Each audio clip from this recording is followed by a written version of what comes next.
Xin chào các bạn đã quay lại với kênh Cô Ba Bình Dương. Hôm nay mình sẽ chia sẻ với các bạn một món ăn rất là bắt cơm, phải nói là siêu hấp dẫn luôn nha các bạn. Món này mùi vị rất đặc trưng, kho lên thơm nức bếp luôn. Nào mời các bạn cùng vào bếp để làm món gà kho chao riềng sả với mình nha. Chúng ta có thể xem những thành phần nguyên liệu chi tiết hoặc tham khảo những dụng cụ nhà bếp mình hay sử dụng bên dưới phần mô tả của video.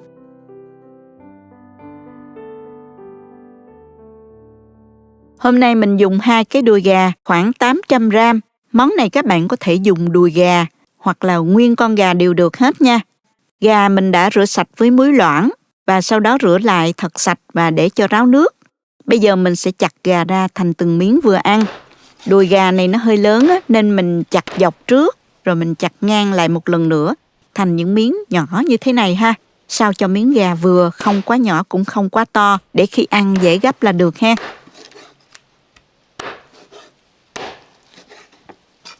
Nguyên liệu đặc trưng của món này chính là củ riềng và chao nha. Hôm nay mình dùng khoảng 60 g củ riềng. Mình đã chia ra làm 2 phần. 30 g thì mình xắt khoanh cho vào cối để giã. Còn 30 g thì mình cắt lát để lát nữa mình kho chung cho thơm ha. Riềng rất là cứng nên khi giã nát ra đó sẽ giúp riềng ra tinh dầu. Món ăn sẽ thơm ngon hơn. Phần sả thì mình cắt lát xéo, lấy phần non thôi. Mình dùng khoảng 2 tép nha. Tỏi thì mình đập dập khoảng 6 đến 7 tép và băm to to như thế này. Ớt thì mình dùng ớt sừng cho ít cay, băm nhỏ hoặc là sắc hạt lựu cũng được. Bạn nào ăn cay thì mình có thể thay bằng ớt cay. Sau khi sơ chế xong gia vị thơm thì mình bắt đầu ướp gà nè. Với khoảng 1 kg thịt gà thì mình ướp vào đây 1 muỗng canh rưỡi riềng đã giã lúc nãy đó, 1 muỗng cà phê bột nêm gà, 1 muỗng cà phê đường, một chút xíu bột ngọt, khoảng 1/3 muỗng cà phê, 1/3 muỗng cà phê tiêu, 2 cục chao khoảng 1 muỗng canh đó các bạn. Trộn đều cho gà thấm gia vị rồi mình để gà nghỉ khoảng 15 phút ha. Trong lúc chờ gà thấm gia vị mình sẽ pha hỗn hợp sốt để kho nha. Cho vào chén nè, 100 g chao. Mình cân phần cái chao riêng ra. Kế đến là 30 g đường. 1 muỗng canh nước mắm. 100 ml nước lọc. Và mình thêm là 3 muỗng canh nước chao cho đậm đà ha. Khuấy đều cho chao tan ra trong nước để lát nữa mình kho gà cho thấm đều nha các bạn. Bây giờ mình bắt đầu kho nè. Cho vào chảo 2 muỗng canh dầu ăn, rồi cho 1 muỗng canh riềng đã giã còn lại vào xào lên cho thơm. Tiếp theo mình cho tỏi băm nè, sả cắt lát và ớt băm vào luôn. Xào lên cho gia vị dậy mùi thơm. Khi đã thơm rồi và săn lại rồi thì mình cho thịt gà đã ướp vào. Lúc này thì mình mở lửa thật lớn, xào cho thịt gà săn lại.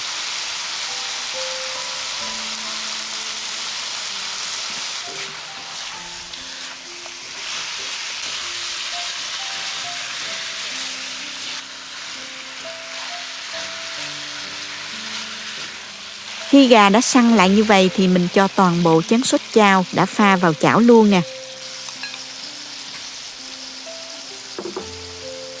Tiếp theo thì mình cho luôn phần riềng cắt lát vào kho chung cho thơm.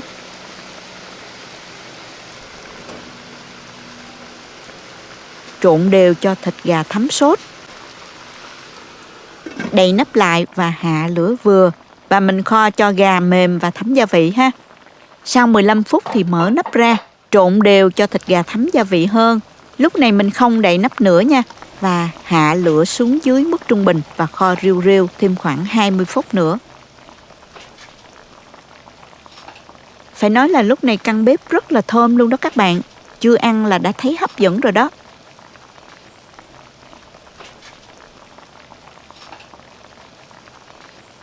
Khi các bạn thấy nước kho sệt lại, thịt gà đã mềm rồi thì mình nếm lại nước kho và điều chỉnh theo khẩu vị gia đình ha. Với mình thì lượng gia vị này đã vừa ăn rồi nên mình tắt bếp luôn. Món gà kho chao riềng sả của mình đã hoàn thành rồi đó các bạn. Mình múc ra đĩa nè.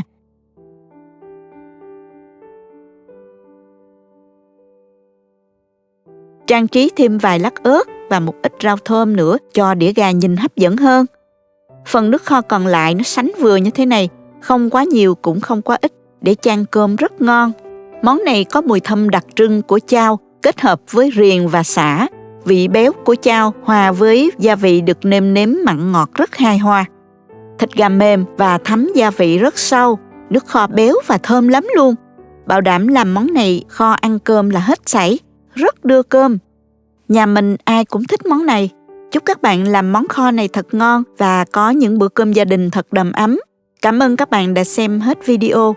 Xin chào tạm biệt và hẹn gặp lại các bạn trong video kỳ tới. Cảm ơn các bạn đã theo dõi video. Nếu thích cách mình chia sẻ, nhớ gửi cho bạn bè cùng xem, bấm like và đăng ký kênh để xem nhiều món ăn mới của mình. Các bạn cũng có thể truy cập website cobabình dương.com để xem công thức nấu ăn dưới dạng bài viết.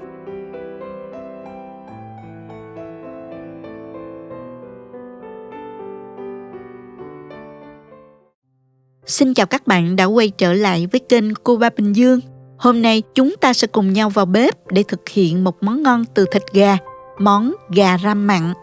Với cách chế biến đơn giản, chỉ cần vài bước cơ bản là bạn đã có ngay một món ăn không chỉ thơm ngon mà còn đẹp mắt. Những miếng gà ram với lớp da màu nâu đỏ óng ả, thịt bên ngoài ngọt tự nhiên, thấm đều gia vị đậm đà, không hề bị khô, sẽ khiến cả nhà bạn phải hao cơm đó. Vì rất bắt mắt nên bạn cũng có thể dùng nó trong những buổi tiệc họp mặt nữa nha. Hãy cùng mình vào bếp làm ngay nhé. Chắc chắn bạn sẽ yêu thích và muốn làm lại nhiều lần. Chúng ta cùng bắt đầu thôi. Chúng ta có thể xem những thành phần nguyên liệu chi tiết, hình ảnh nguyên liệu cụ thể để thực hiện món này ở cuối video, hoặc tham khảo những dụng cụ nhà bếp mình hay sử dụng bên dưới phần mô tả của video. Ở đây mình có 4 cái má đùi gà. Mình thích dùng thịt má đùi vì phần này mềm, giòn, không bị khô cứng như là thịt đùi hay là thịt ức. Tuy nhiên với công thức ướp này thì các bạn có thể sử dụng bất cứ phần thịt nào của con gà cũng được, như là đùi, cánh hoặc là ức gà đều ngon. Phần thịt này thì mình đã rửa sơ với muối và giấm. Má đùi mua sẵn sẽ có loại họ lóc xương sẵn cho mình rồi. Tuy nhiên hôm nay mình mua loại còn da và xương. Lóc phần xương này để dành nấu nước dùng. Còn phần thịt thì mình sẽ tách nhẹ nhàng, không để phần da bị rách ha. Phần da sẽ được giữ nguyên, khi ram sẽ lên màu rất đẹp. Tiếp theo để món ăn được mềm và thơm hơn, mình sẽ cho vào thố, ngâm gà với 200ml sữa tươi không đường, để khoảng 15 phút, sau đó rửa sạch và để ráo. Để gà thấm gia vị hơn, mình sẽ dùng những cây xiên que có đầu nhọn như thế này, xăm đều lên phần thịt gà.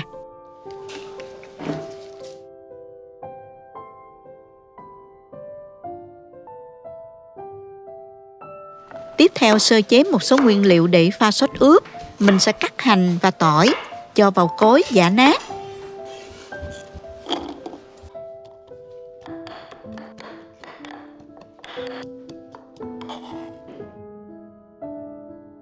Sau đó thêm vào 2 muỗng canh nước. Mình vắt lấy phần nước để lát nữa ướp thịt nha. Mình không ướp sát hành tỏi để khi ram hành tỏi không bị cháy ha các bạn. Cắt thêm một quả chanh và vắt lấy nước cốt để mình pha vào nước sốt. Nước chanh sẽ làm cho phần thịt gà được mềm hơn. Mình pha nước sốt để ram thịt gồm 1 muỗng canh nước mắm, 1 muỗng canh nước tương, 1 muỗng canh tương ớt, 1 muỗng canh dầu hào, 1 muỗng canh dầu tỏi phi, 1 muỗng cà phê bột nêm, 1 muỗng cà phê đường, 1 muỗng canh sữa đặc, 1 muỗng canh nước cốt chanh,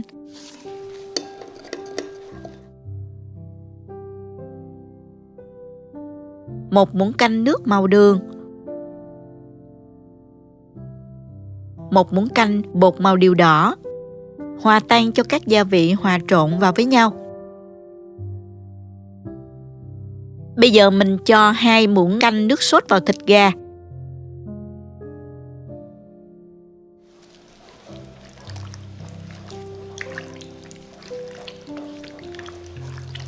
Bóp đều cho gà thấm sốt, sau đó mình đem đi chiên.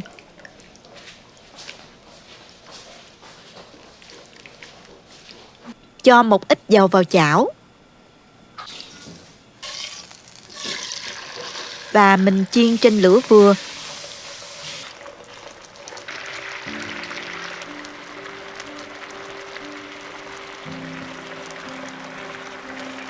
Cho đến khi thịt gà vàng xém hai mặt như thế này, rồi mình để riêng ra đĩa.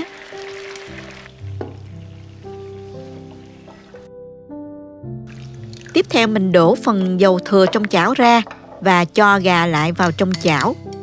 Và chan hết phần nước sốt còn lại vào. Thêm 200ml nước dừa nữa. Để lửa nhỏ vừa và mình đậy nắp lại, ram cho gà thấm gia vị.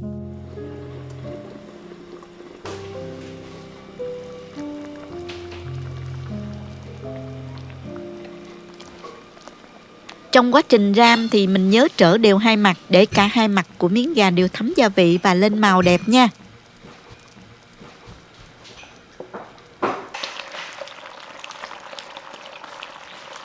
Sau khoảng 15 phút ram thì món gà đã lên màu đẹp rồi nè các bạn. Phần nước sốt đã cạn dần và rút vào trong thịt gà hết rồi. Các bạn nhớ canh trở và cẩn thận lúc nước sốt cạn nhé, tránh để bị cháy đó.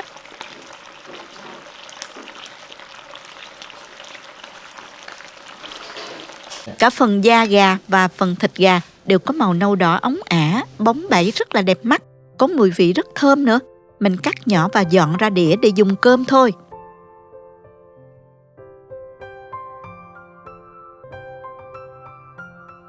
Wow, từng miếng thịt gà hấp dẫn quá các bạn ơi.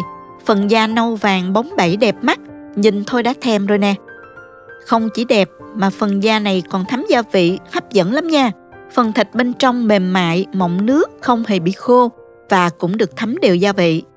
Thịt gà ram rất đặc trưng, mặn ngọt vừa phải, cay nhẹ từ tiêu tạo nên một cảm giác ngon miệng, kích thích vị giác. Món này thường được ăn kèm với cơm trắng nóng hổi, bao hao cơm luôn nha. Bạn có thể ăn kèm với dưa leo hoặc rau sống nữa. Chắc chắn gia đình bạn sẽ yêu thích và muốn thưởng thức thường xuyên luôn. Chúc các bạn có những bữa ăn thật vui và đầm ấm bên người thân yêu của mình. Cảm ơn các bạn đã xem đến hết video. Hy vọng qua những chia sẻ chi tiết trong video, các bạn có thể tự tin vào bếp và nấu những món ăn thật ngon cho gia đình. Nếu các bạn yêu thích công thức này, hãy nhấn nút like và chia sẻ video cho nhiều người cùng biết đến. Đừng quên đăng ký kênh và bật cái chuông thông báo để không bỏ lỡ những công thức nấu ăn mới nhất. Nếu có bất kỳ câu hỏi hay góp ý nào, hãy để lại bình luận bên dưới. Mình sẽ rất vui khi nhận được phản hồi từ các bạn. Chúc các bạn thành công. Xin chào tạm biệt, hẹn gặp lại trong video tiếp theo nha. Nếu thấy video thực sự hữu ích, bạn có thể gửi tặng ekip thực hiện một ly cà phê bằng nút Super Thanks hình trái tim ngay bên dưới video. Các bạn cũng có thể truy cập website cobaminhdương.com để xem công thức nấu ăn dưới dạng bài viết.